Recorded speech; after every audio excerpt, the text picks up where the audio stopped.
Okay, magandang araw sa lahat.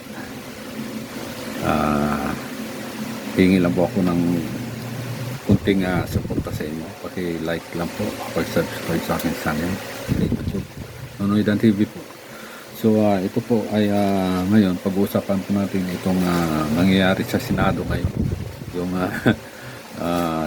debatihan nila ng mga senador ngayon tungkol sa China, sa payag ng Chinese Embassy. Hindi ko na alam kung anong pangalan, basta yung ambasador ng China sa Pilipinas ngayon ay under fire.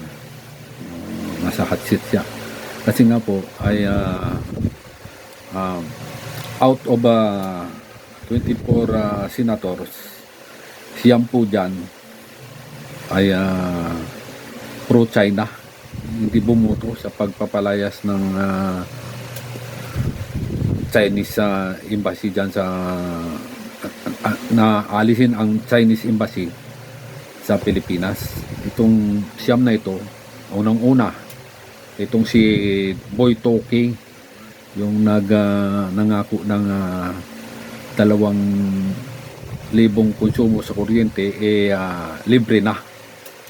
Paglalaban niya daw yun sa Meralco, pero hanggang ngayon pangako na napako pa rin. At pangalawa, itong si Boy 10K, yung taga-Taguig na senador na kalbo, yung madada, yung parang si Donald Duck ang bunganga, yung tira ng tira, bira ng bira. Abogado ito, pero pareho sila abogado ni Marcolita, pero mga abogadong low rank. So pangatlo, si Jingo Estrada, si Joel Villanueva, si Chis Escudero, si Bongo, si Rubin, Aimee Marcos, saka itong si yung isa pa, si Bato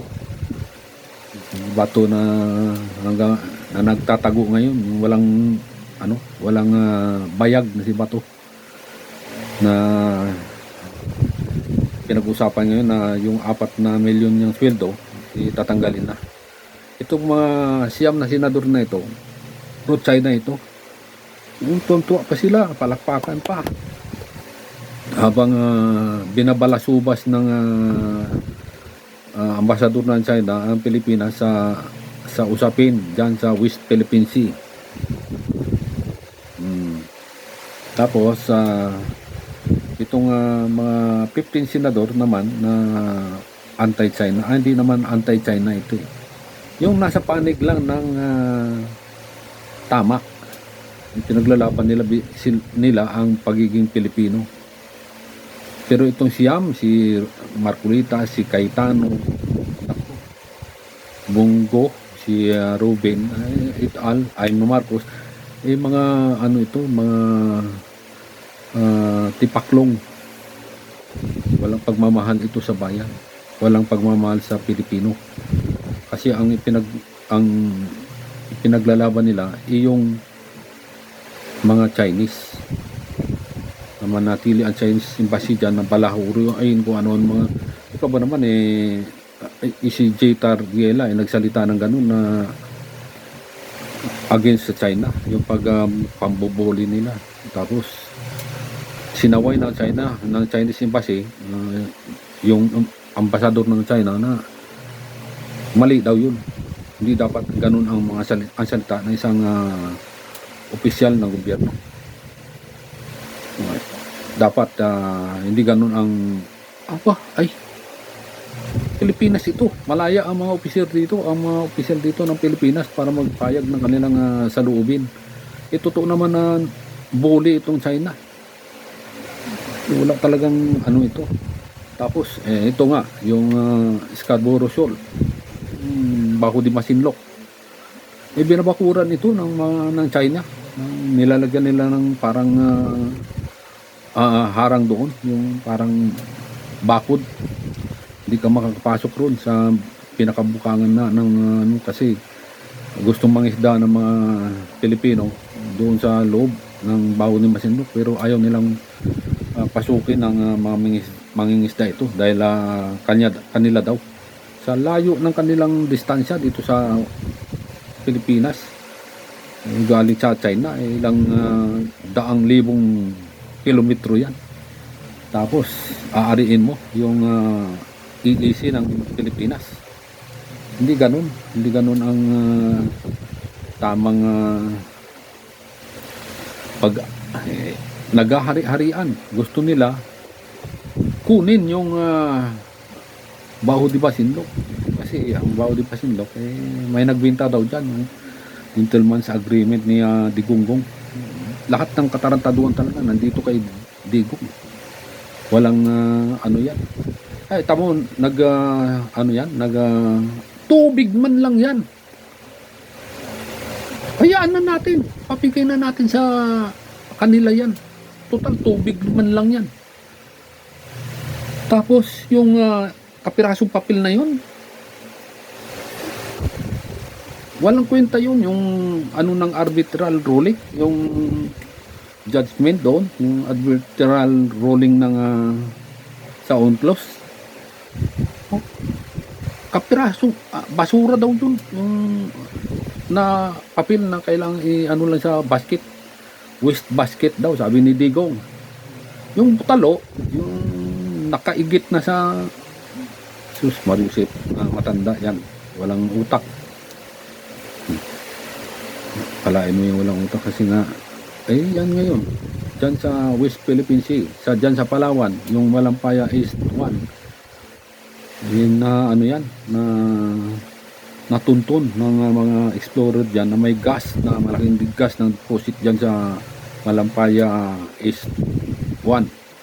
5 kilometro yan wala sa Malampaya, sa original na Malampaya, na ngayon inuumpisa ng kuhanin ang gas dyan.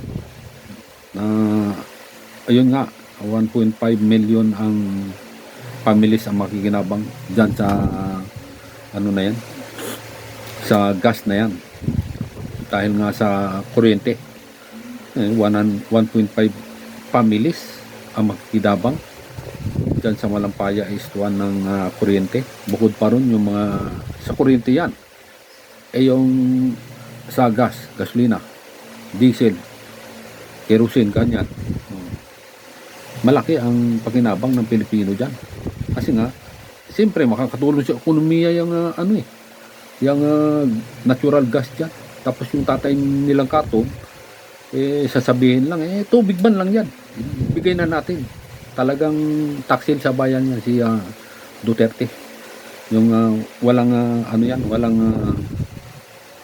walang puso yan para sa pakanan ng Pilipino. Tapos pinaglalaban na itong mga butalo ng mga supporter niya, yung mga balingag, yung mga kulang sa utak, yung sarado na, yung bobo, kahit anong pangaral mo yan, bobo talaga.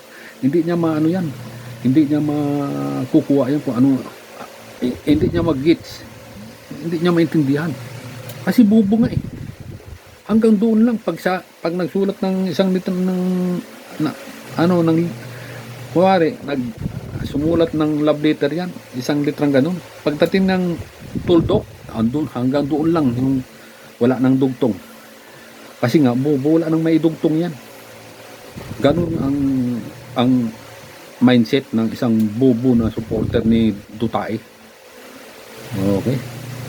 So, naku, napakahirap maging supporter na ikaw ba naman supporter ka. Tapos, tanga ang tawag sa'yo, sasabihin kang bobo, masakit yun. Tapos sasabihin itong mga vlogger na makabibi, may mga bayaran. Sino ba may farm ng grabe, yung mga fake news na nagpapakalat ng fake news. May manufacture dyan, may kumpanya dyan na yan yung mga pinabayaran ng mga Duterte. Kaya nga mga bubo mga yan. Sige, okay. So hanggang dito na muna ang ating usapan. Basta yung nagkakagulo ang Pilipinas ngayon, ang mga senador, dahil nga dyan sa pahayag ng Chinese ambassador, dyan sa Chinese Embassy na tigil, walang karapatan daw ang mga opisyal ng Pilipino para magpahayag ng kanilang anong walang karapatan, doon kayo sa inyo. Dito sa Pilipinas may karapatan kasi democratic form of government ito, hindi ito communist party of the Philippines. Okay, salamat po, huwag kalimutan sa YT, sa YouTube channel Nunoy Dan TV po. Salamat.